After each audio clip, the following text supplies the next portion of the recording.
Dyslexia. You might say, I've heard other people talking about it. Isn't that when people see letters backwards or upside down? Or, in truth, I have no idea what that is. So what is it really? I'm Jenny Scherson, ex-special educator turned dyslexia interventionist. It wasn't so long ago that I, too, was overwhelmed by balanced literacy versus structured literacy, education speak, and everything in between. Fast forward after many, many hours of self-driven education, and you'll see I've built a thriving dyslexia practice helping students from age 6 to 18. My specialties? Working with the quote-unquote difficult, almost always 2E, student, and breaking down the complexities of dyslexia into everyday language strategies and action steps.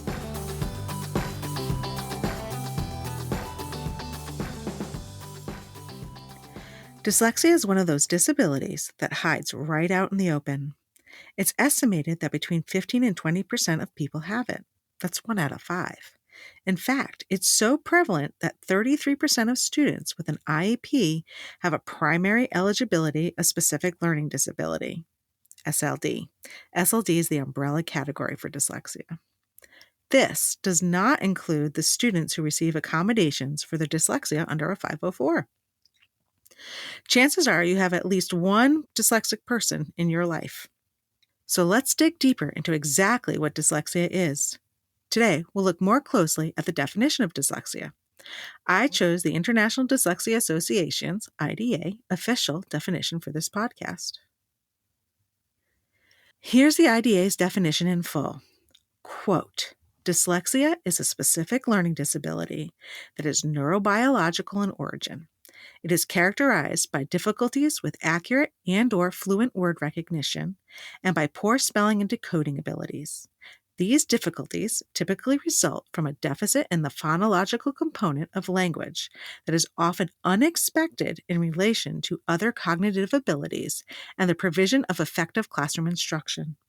Secondary consequences may include problems in reading, comprehension, and reduced reading experience that can impede growth of vocabulary and background knowledge.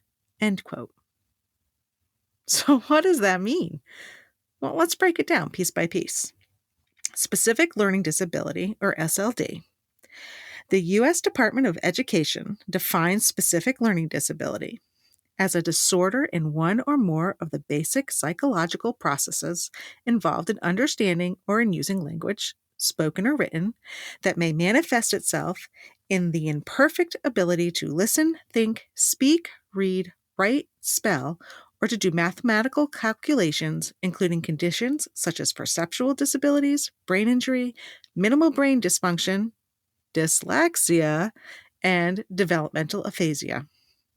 Specific learning disability does not include learning problems that are primarily the result of visual, hearing, or motor disabilities, of intellectual disability, of emotional disturbance, or of environmental, cultural, or economic disadvantage.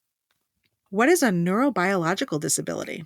A neurologic disability is any condition that is caused by a dysfunction in part of the brain or nervous system, resulting in physical and/or psychological symptoms.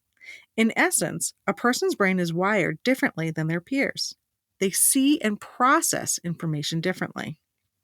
The next part of the definition, quote, accurate and/or fluent word recognition and by poor spelling and decoding abilities, end quote, is fairly self-explanatory. A person with dyslexia struggles with both the input and output of written language.